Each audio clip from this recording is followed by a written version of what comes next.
Welcome to the Be Here Now Network guest podcast. This series features talks from a myriad of modern spiritual teachers expanding on how we can all live a life in balance. If you're interested in supporting this podcast, please go to BeHereNowNetwork.com/guest. Hello, everyone. This is Chris Bashinelli with a guest podcast on the Be Here Now Network. I'm so thankful to be here today with my friend Kelly Carlin McCall. Kelly is a teacher, writer, healer, family shaman since the 1960s. She holds an MA in Jungian psychology from Pacifica Graduate Institute. She's been a Buddhist practitioner for over 20 years and sits on the advisory board for the National Comedy Center in Jamestown, New York. Probably my favorite quote of Kelly's, which I pulled from a no-filter keynote that she gave, is, "When you don't have your truth, you don't have your power." Kelly, thanks so much for being here today.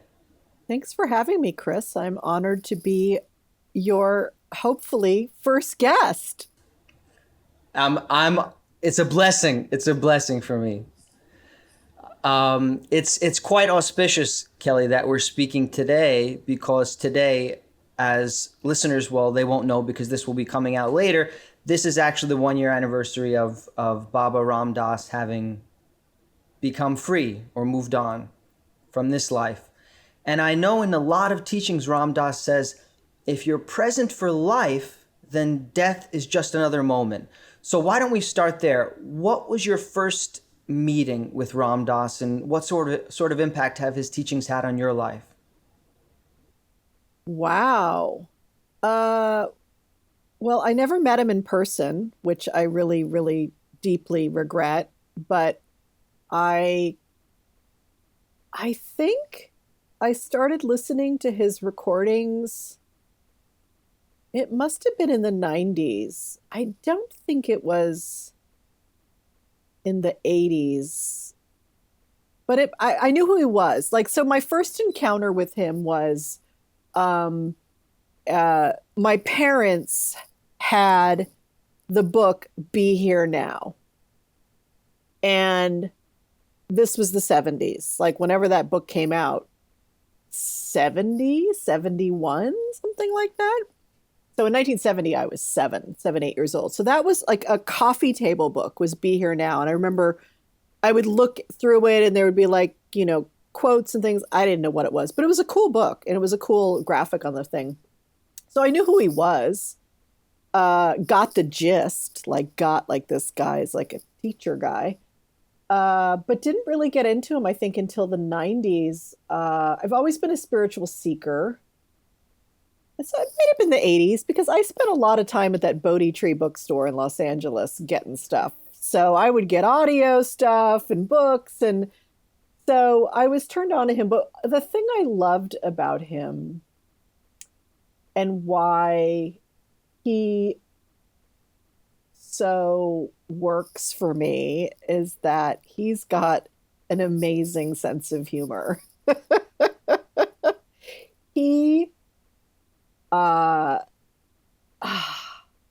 That really is, for me, I think the highest degree of enlightenment is being able to laugh at yourself and to laugh at the show that this is. The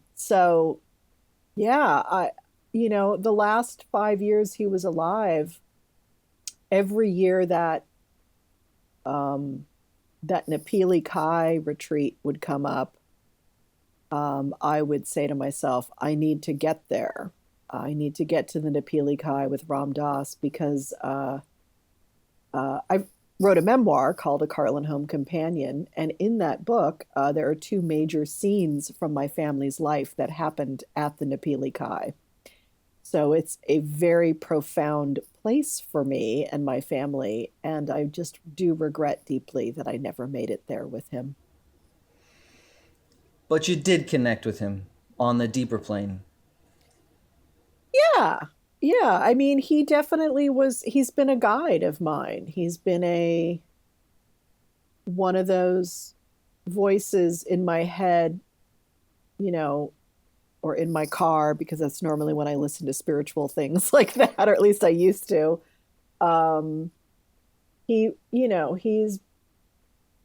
he's a guy who,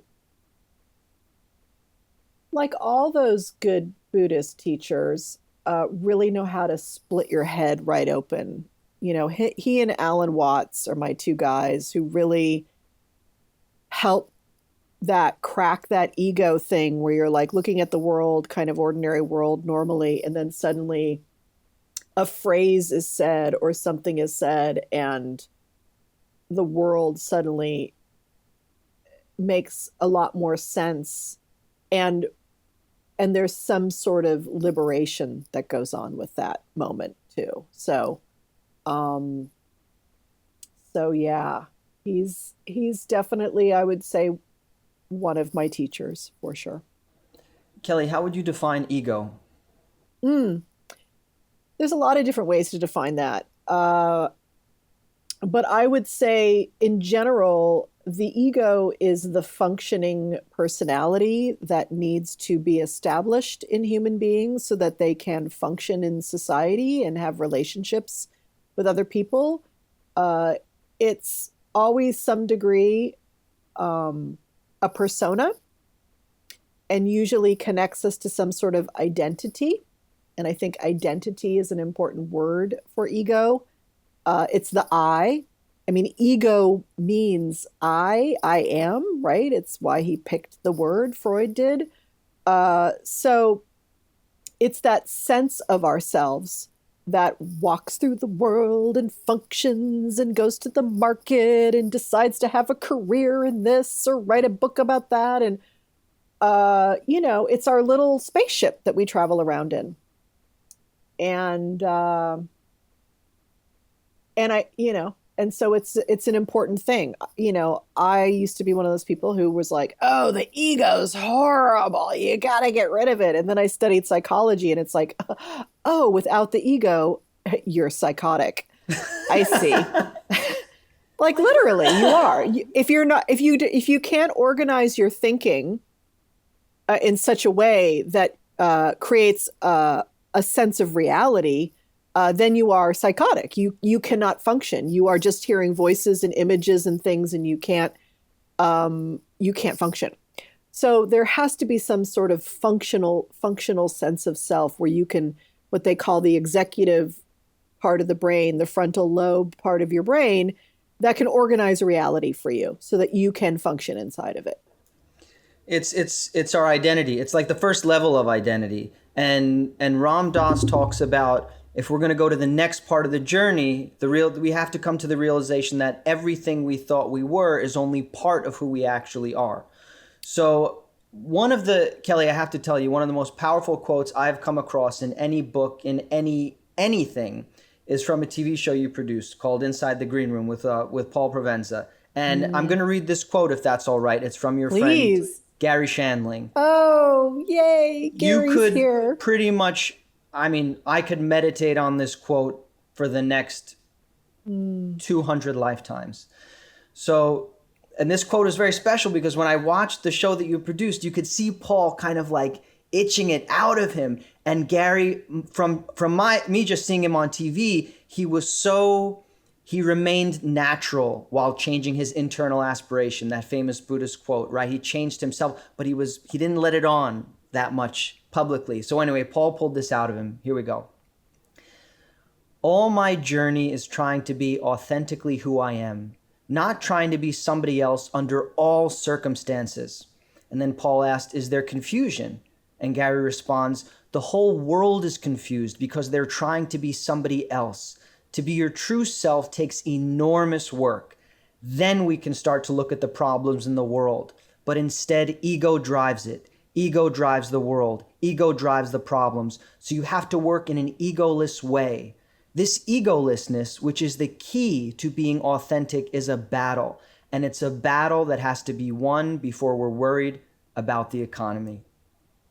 Yeah, this is like the whole conversation that Garry and I had for 10 years, basically, whenever we would get together.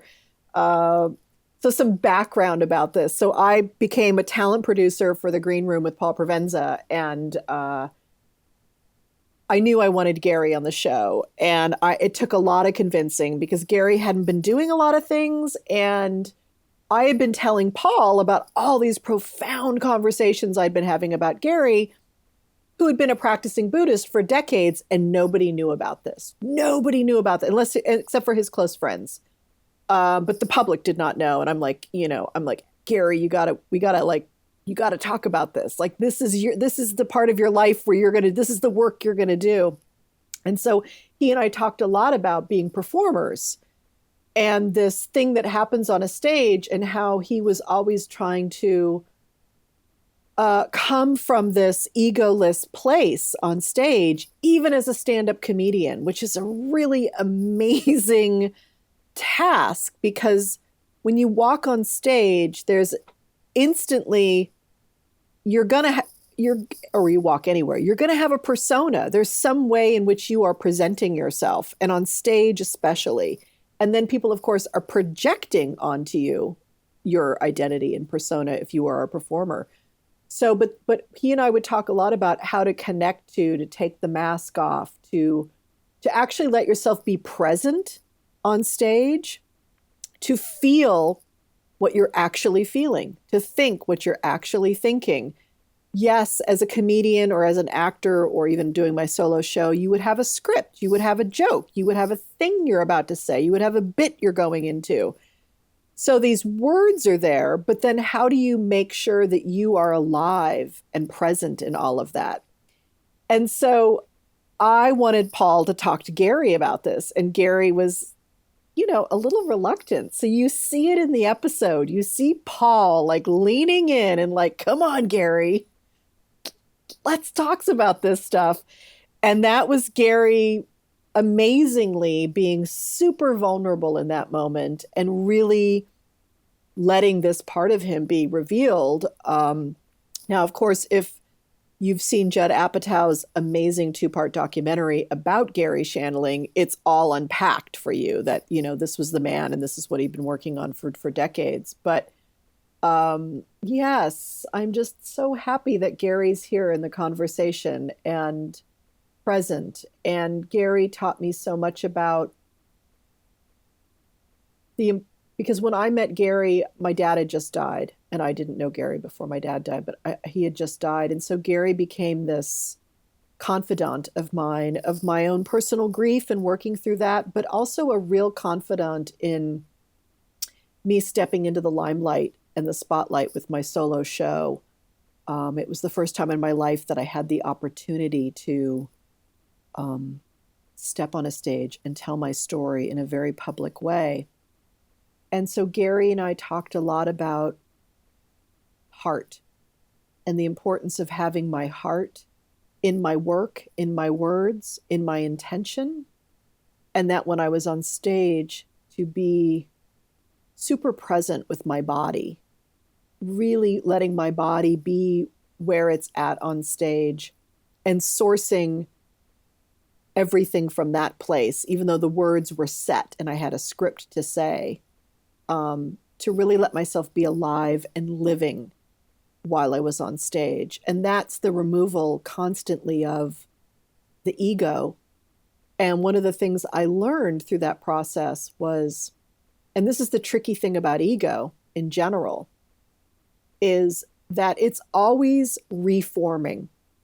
So you have a moment where you feel like your mask is off and your heart is open and you're having this wider sense of self and you're more connected to everything in the universe and the audience, if you're a performer or whatever it is. And then what happens is the ego just integrates that experience into its identity now. And now it says, oh, now I'm that person who knows how to do that. I'm the person who's connected to everything, or I'm connected to the audience. And it makes it concretizes it. It grasps onto it and says, oh, now this is how it's going to be now forever. That's what the ego does. It's like, now it's status quo here. And the minute you grasp onto it like that and say, this is how it's going to be now, you're fucked. It's over. Yeah, I believe that's what Buddha said, actually. Yeah, yeah. See, now you're like, oh, now I'm in the ego. Now I'm in an ego state. And now what am I doing? Chasing that experience again. And so you have to jump off the cliff again and say, I know nothing. I am just a vessel, or whatever you do to do it. And you have to like refresh, reboot yourself, and come back to this moment now.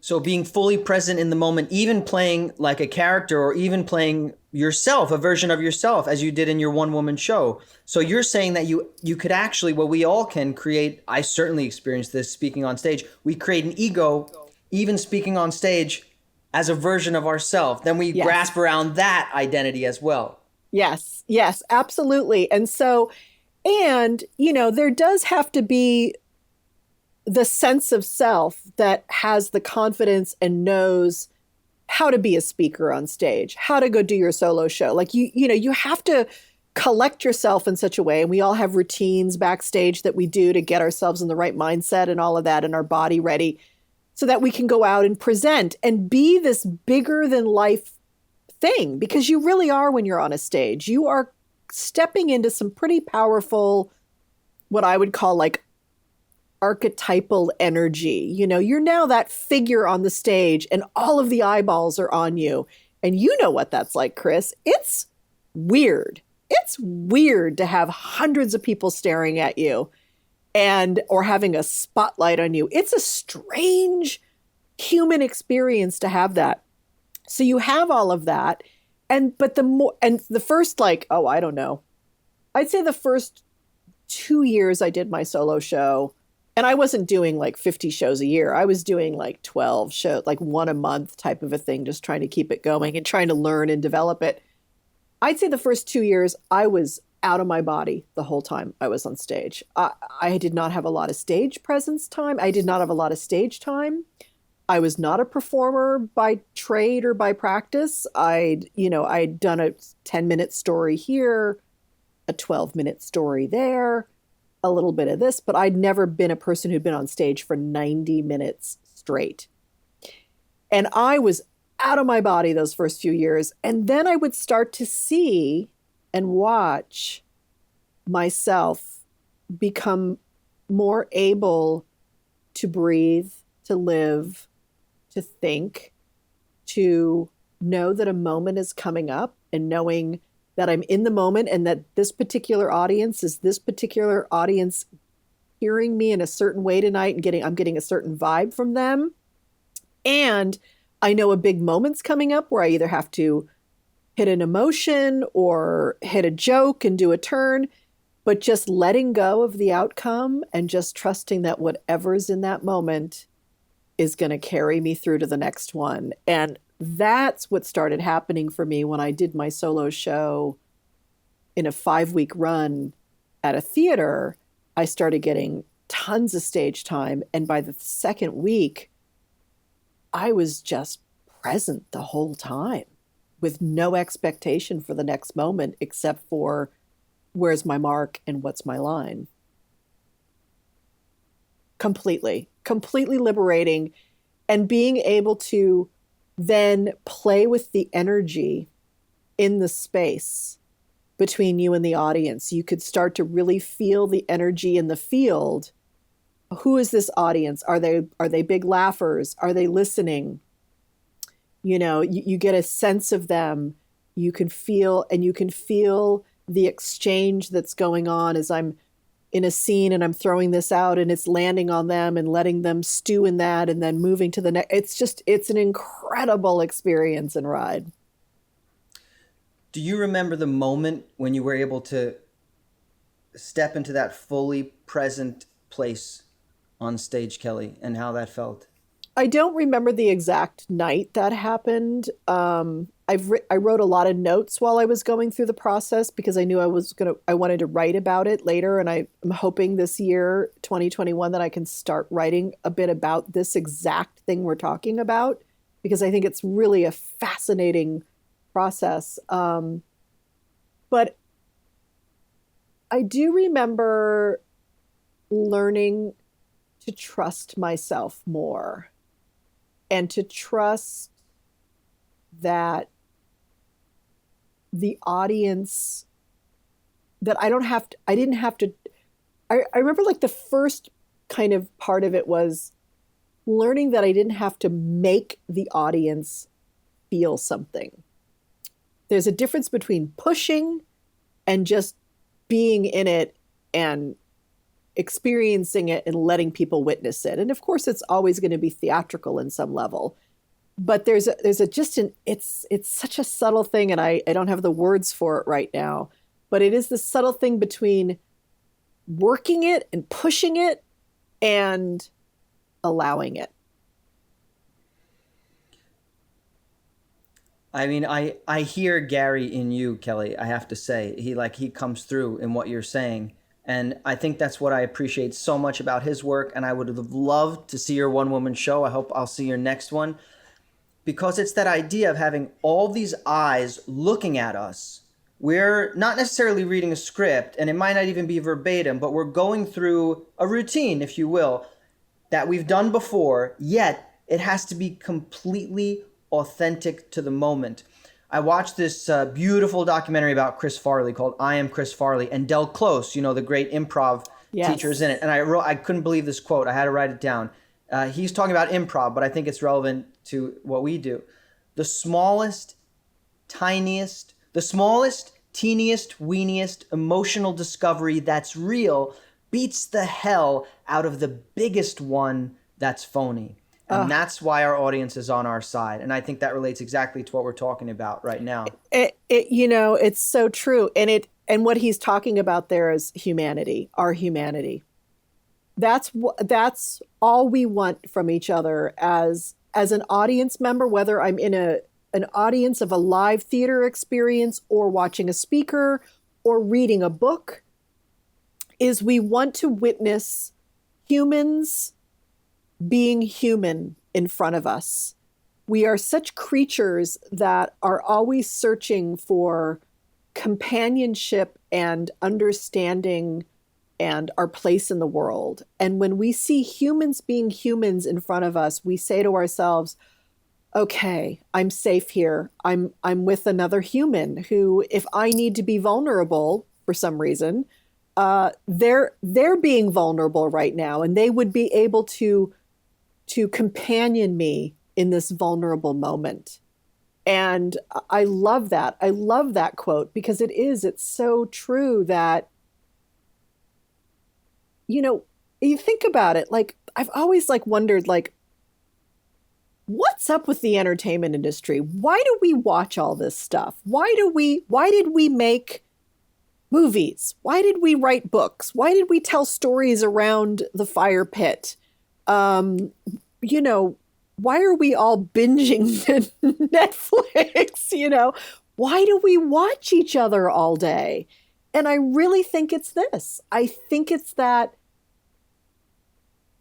tell me how to be human.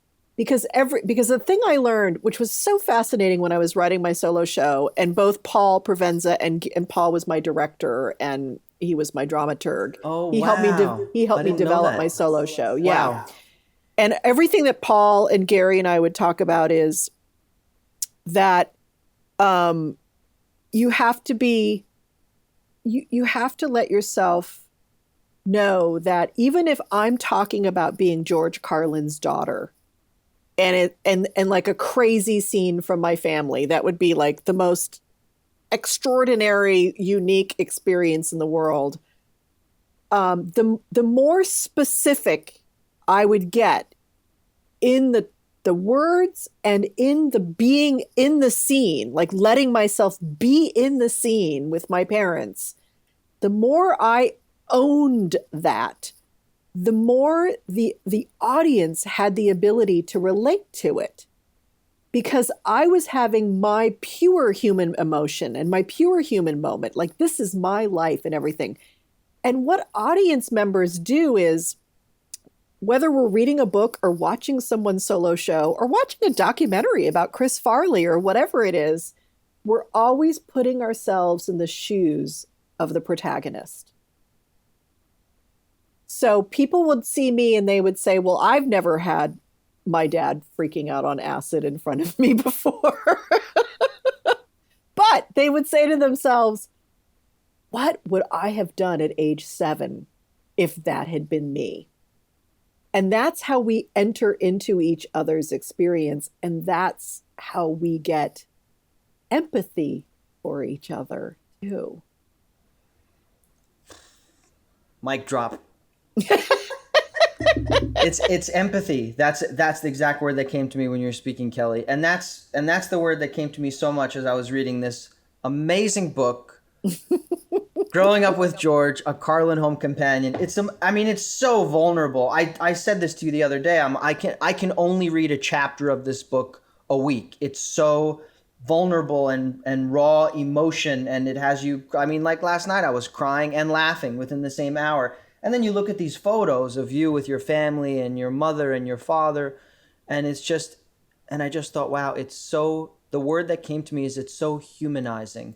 It's so humanizing. And I know you talk a lot about in your book how your dad had some reservations, about you doing your solo show, even though I think you did 3 shows while he was still alive. I did. But I have to say, I agree with what you wrote in here, Kelly, that you said that the people that came to your show, even just the rehearsals of it, they felt, wow, this humanizes George Carlin even more. They appreciate him even more. And I did. And I appreciate him even more because then you see this person that you appreciate so much and think, wow, this is a human being. And that's the same exact thing you're talking about. Yeah. And what, and this is what Garry and I would talk about a lot, that, this humanization that I wanted to do of my father, because so many people put my father on a pedestal. And I see what that does, not only to the person receiving that, like celebrity is a very weird ego state for the worshiper and for the one who's being worshipped. And the little bit I've gotten, it's a creepy, weird thing that walks into the room when people no longer see you as a human, but see you as the object of worship, because you are no longer present. Only their idea of who you're supposed to be is present for them. And, would have been really fun to talk to Baba Ram Dass about this, because this is what gurus and spiritual teachers get all day long. And this is why a lot of them fall into the trap, and they end up, sexually getting into bad situations or money or whatever it is, because they start to believe the thing that the people are projecting onto them. But for me, I so wanted to tell my human family story. I say this about my book and my solo show, that we are the Carlins, and we are pretty much a pretty average American family, an ordinary American family having an extraordinary life. But the issues we dealt with, addiction, dad's overworking, being on the road, dad's a workaholic, domestic violence, domestic abuse, panic attack, all this stuff. It's all we're just people having lives. But the humanization of it is so important to me. Like, this is my, like when you think of like a life mission statement, mine is, I always want to give people permission to take off their masks and just show each other our humanity. And that's what I wanted to do for the Carlins. And it was really scary and terrifying for me to do this, because first of all, like you said, I'd had a dance with my dad around telling my story. But I knew in my heart and my soul and the deepest part of every cell in my body that me telling my story would help people in the audience find their own way through their own life and stories. And I also knew that telling this story and humanizing my father was also important, because he was a man, and he was a husband, and he was a father, and he was an artist also. And I wanted people to know that he may have been a genius and he may have been brilliant on some level, on lots of levels. But he was also just a human who struggled, you know, and we're all struggling. It's a crazy thing, this life thing. It's almost like what people connect with the most, Kelly, is our emotional experience. So when they're watching your solo show or hearing you speak or anything, they might not have been at the table with you and your mother and father and Sammy Davis Jr. talking about hard drugs and getting off them, but they have an emotional experience that relates to that. They have their own emotional corollary. Yeah. And in reading your book, when I read the very moving part about the eulogy you gave for your mother, and how is Kelly, would it be okay if I read a few sentences from that? Sure. So this is, I believe, kind of where you found that truth about what you were going to do. So you said, as I spoke and looked out at the crowd, I could feel the space between everyone, that unique space that's cracked open by death, filled with an unflinching honesty and where no one needs to hide. And then you continue, as I revealed myself to them who I really was and what I was here on this earth to do, to stand in front of others and reveal the rawest truth about life.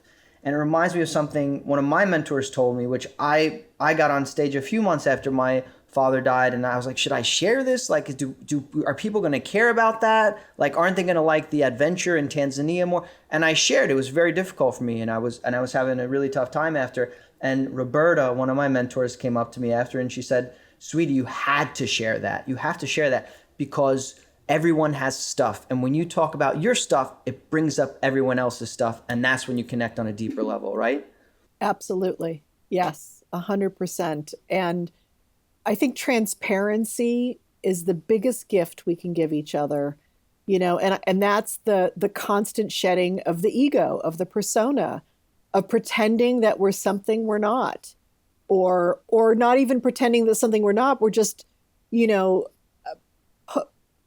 putting ourselves into a role constantly, which then, like I said, gets concretized and all of that. And I, you know, it's so funny because the biggest, you know, when people read my book, one of the biggest themes in my book is that my father was one of the biggest truth tellers of his generation. And yet he never spoke about his own personal life. Richard Pryor would go on stage and take a knife and gut himself on stage personally and talk about his drug addiction and talk about... Most people didn't know my father was married. Most people did not know my father had a child. Most people had no idea who my father was off stage.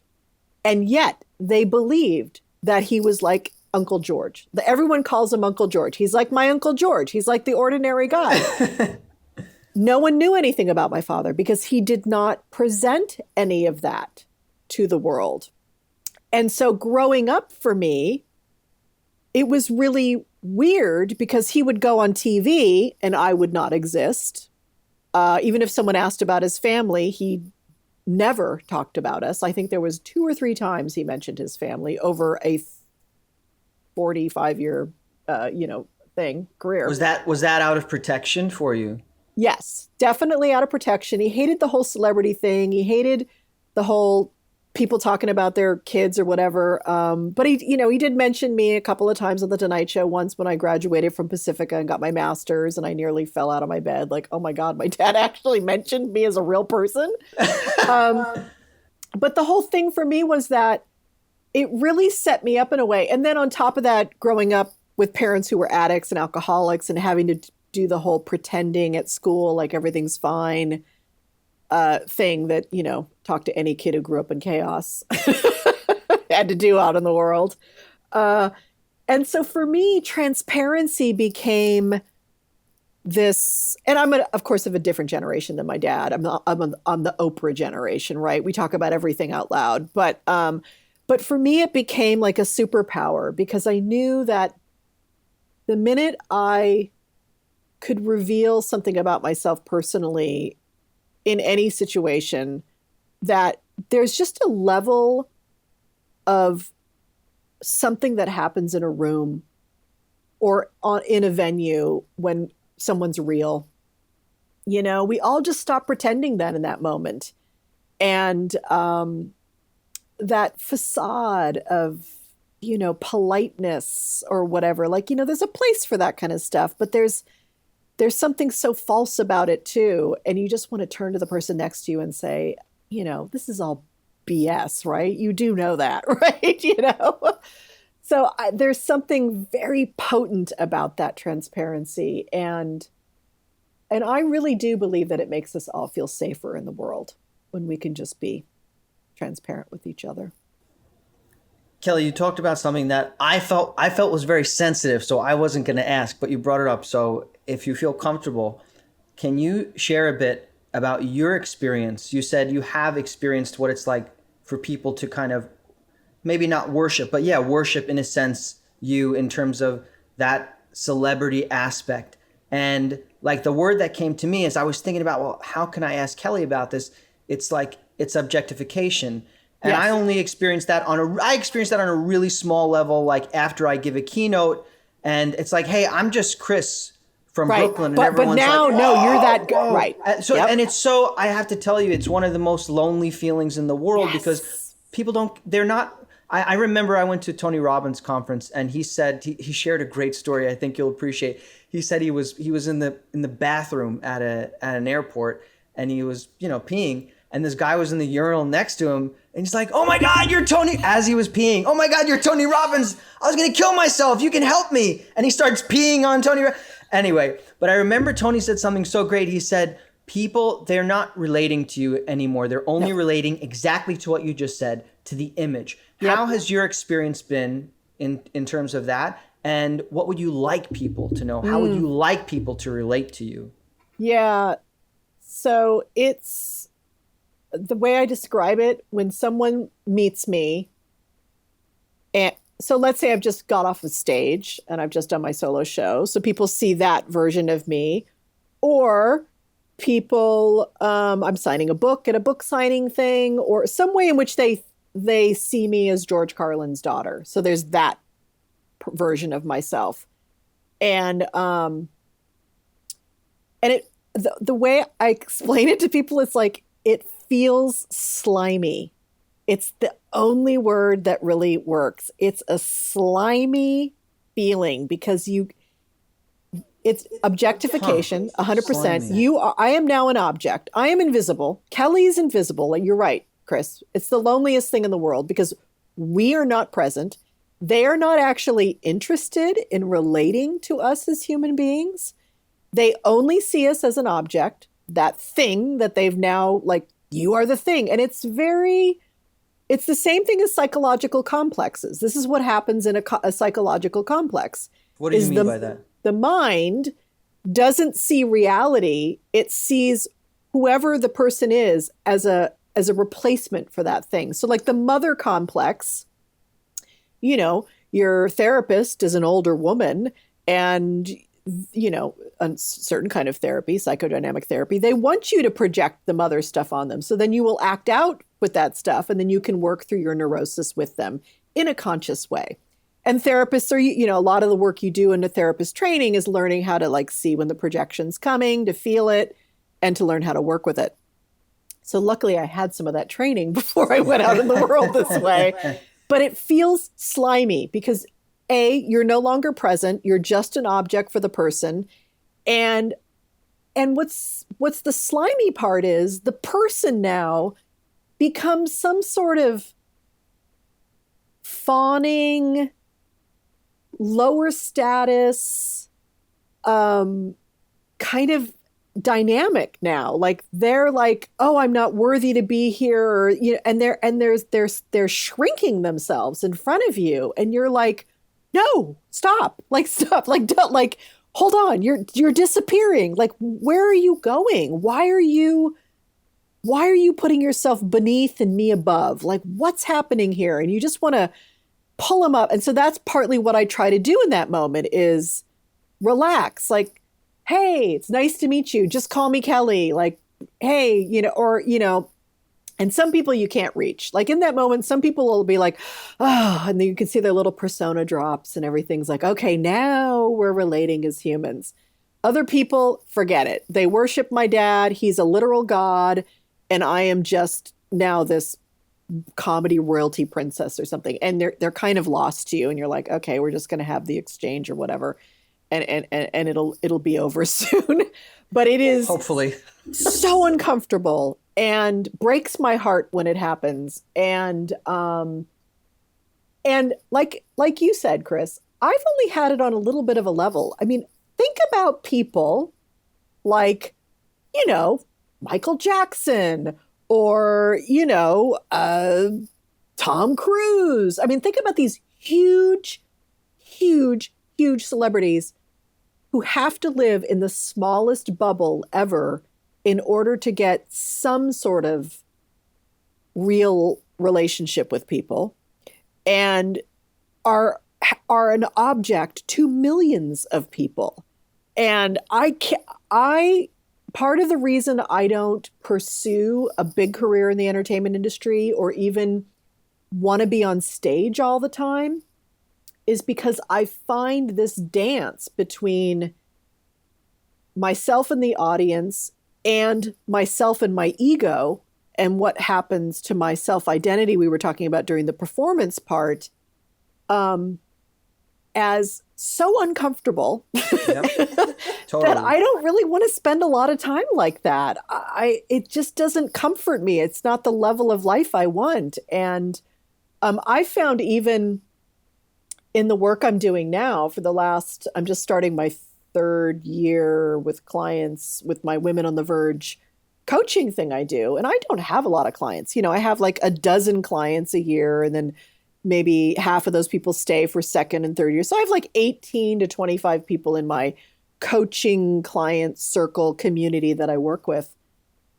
I'm constantly knowing that on some level, I'm the teacher, I am the coach, and feeling the responsibility of that persona and identity with clients and trying to take the mask off. And because part of what I teach women is how to step into their authentic lives and their authentic selves. So I need to also be the role model of that in front of them. But I know that no matter what I'm in that role, I'm in that role. I'm not just Kelly showing up at the call who's had a shitty morning and doesn't really want to be there, but needs to focus because I've got my clients and I need to serve them now. And this is my business and this is what I do. And of course, I love doing all that work and it's amazing and magical. And it's, built on things that I love to teach and talk about. But it's still a persona, and so it's everywhere you go, the persona shall follow. That's book number 2. Totally. I watched it's this documentary with Ethan Hawke. It's about a pianist. I forget the name of it, but in the documentary, or maybe it was in an interview with Ethan Hawke, he said something about fame is like, what do they call it, Kelly? It's like a glass mirror, or it's like having a glass wall between you where people are not relating to you anymore. But you didn't have a choice. So it was actually very kind of your parents, I think, to not bring you into the limelight in that aspect. But even still, even with all that protection, people will still sometimes only relate to you in that way. Yeah, 100%. And when my dad was alive, I talk about it in the book, people would walk in the room, my mom and I would be there, and you'd see them. You would see it happen. Hi, they'd look at you, hi, but like gloss right over you. You're not even the thing, and then they get to the object that they're here to see, and then it's this wow focus on dad, and I would say they would spend a microsecond on mom and I, hi lovely, whatever, and then this, and then you would only get attention because now you're in relationship to the big god in the room, or you're a conduit to him in some way, or a conduit of him, and now you're in the. And I have to tell you, Chris, I mean, even the most semi-enlightened people this happens to, because when my dad died, I never hung out with celebrities before my dad died. But when my dad died, I started hanging out with celebrities.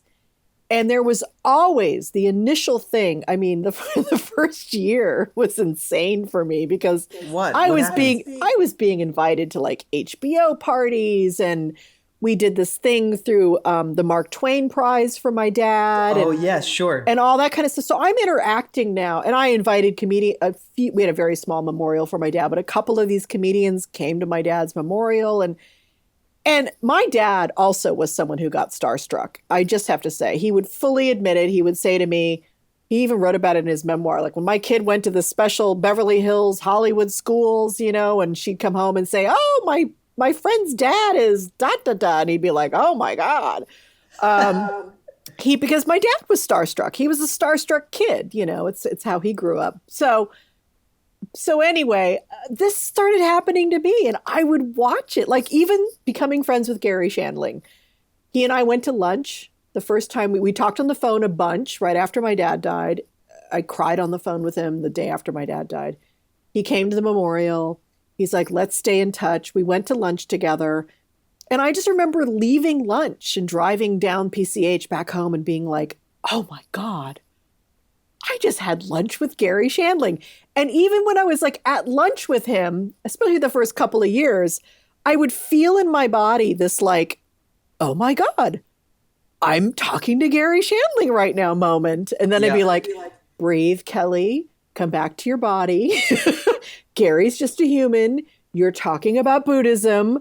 Let's get back to the conversation. But I watched myself get captured by it. I get it. And I still to this day, when I meet someone who's got that kind of grip on me, or is a celebrity, someone in the public sphere, I watch my body, the energy in my body start to change. And I'm luckily so conscious of it now that I'm like, I usually ground my feet. I'm like, if I can like ground my feet and make the roots of my feet go into the earth and breathe and come back to my body, I will find my kind of soulful connection body. I don't know what you would call that, but I find myself grounding. The tension leaves my body, and I can feel the projection just floating away, going down, disappearing. So now I'm just talking to a human about his day or his work or what she's up to. And when I interview people, I've done a lot of interviews the last 12 years because of my Sirius XM show. And so I've really learned to just be with the human being in the room with me. And it's just such an exciting thing now to like be able to watch it come up and start to like grab you. And then you're like, oh, look at this thing happening. Look at this. And then it's like, okay, Kelly, you know what to do. Just relax. It's okay. You're going to be fine. They're just a human being. Let them be a human being. Wow. Yeah. What I hear and what I love is that there's an awareness of that feeling. Like even for you, you might still get starstruck by somebody, right? If I do or whatever. Or if we objectify someone in any way, like let's say we're really attracted to somebody, then we're, only looking at them in terms of their body, right? Yep. Or even just emotionally attached to that person, it's the same thing. Yep. So it's kind of like, and that's why I think, Garry, what a wonderful, what a wonderful friendship you both had, because there was an awareness there. I'm sure he towards you, you towards him, that feeling of like, oh my God, it's Garry Shandling, but it doesn't influence your behavior in the sense, in the same way as if it was unconscious. Yeah. And maybe that's something that we can take. It's like, hey, oh my God, it's this person. All right. Yes, that's part of who they are. That's part of who they are. That's it. And then it doesn't influence us as much. Yes. And I think you can use this in your everyday also, especially, in any kind of relationship, because in every single relationship we have, like you just said, like maybe it's a physical attraction or an emotional, like parents. I mean, parents, it's all projection until you get to a certain age where you're like, I need to take them off the pedestal now,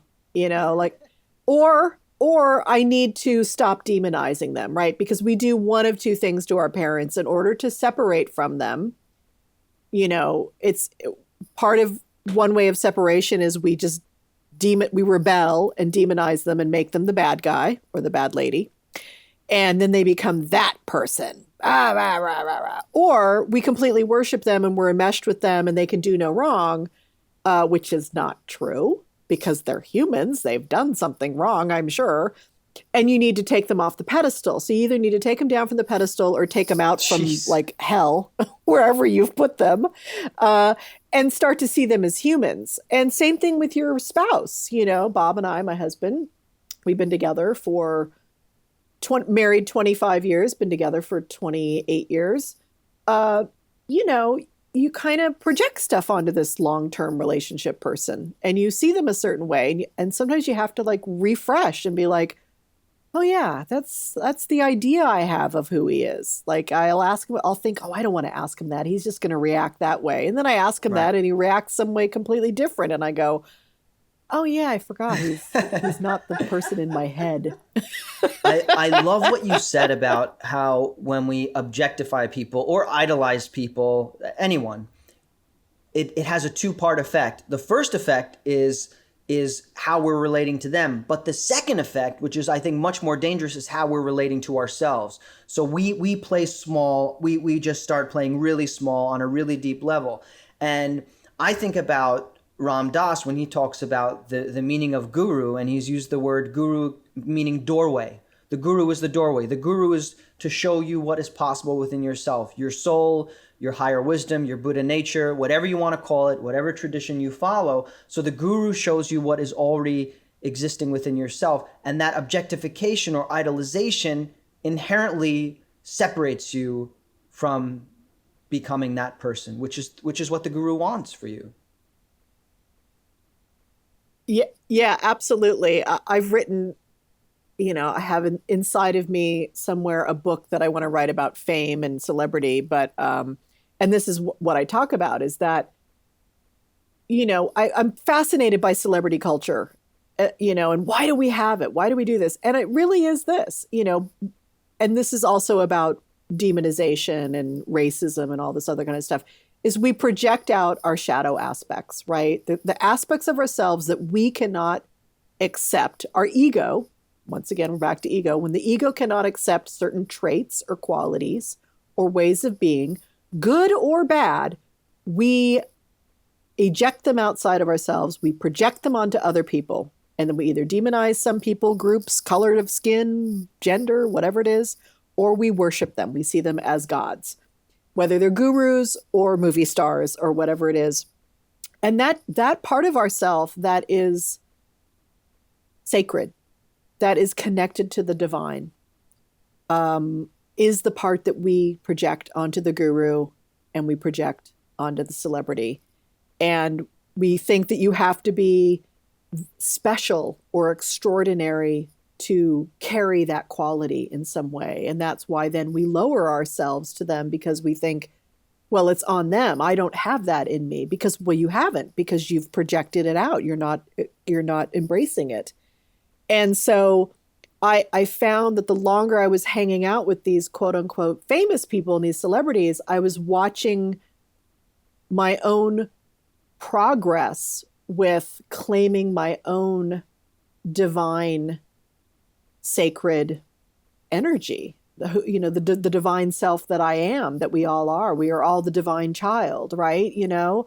And that this game we play, this ego game we play by projecting it onto other people is such a moment of self-harm because, and of course our fear always is if we claim the divinity in ourselves, that then we'll become inflated and believe that. And that's when the ego then claims the divinity and says, yeah, but when we know that we are the 10,000 things, right? We have the 10,000 names or whatever the thing is. I'm not like a huge scholar of Buddhism, but that thing, like we are all of that, that beautiful poem that Thich Nhat Hanh wrote called, Call Me by My True Names, where he talks about he's the child starving because of the Ugandan war. And I am also the arms seller, the arms dealer, and I'm the girl raped on the boat and I am the rapist. We are all these things. So, that's the biggest humbling there is, to realize that we are the highest of the high and the lowest of the low, and we are none of it. It goes back to the present moment. It's kind of like we have a choice. Sometimes there's not awareness there, so we act unconsciously, but we have the possibility for anything. Well, one of the only people I know personally who I think has been able to transcend fame is Dr. Jane Goodall. And I'm sure there are others that I have connected with, but I can't think of them right now. But the reason I think of Dr. Jane is because she's done that inner work first. She's selfless by nature. Her life is one of compassion and service. All the money that comes in for her speaking events goes to the institute, not her institute, goes to the Jane Goodall Institute. And there are very few people that I've seen that have been able to transcend that fame. And so I think a really good way for us to close, and where I want to bring it back to, is the very beginning, talking about what Garry said about that egolessness.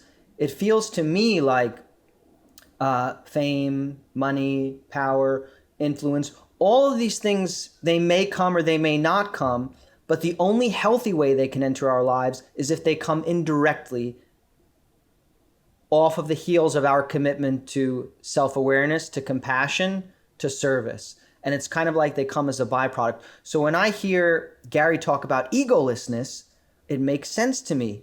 And the reason he's so powerful is because he did that inner work first. So the question I want to ask you, Kelly, is you have a master's in Jungian psychology, and you've been studying Buddhism for more than 20 years. So on the one hand, we have a healthy sense of self. And on the other hand, we have emptiness or selflessness, right? And in some schools of thought, people would say, well, you can't have a healthy sense of self if you want to dissolve the self away. How do we both live in the world, developing a healthy sense of self, and live not of this world, sort of stepping into that place of emptiness and selflessness simultaneously? Yeah, right. I'll just sum that up in 3 minutes. Just sum that one up for us, Kelly. You know,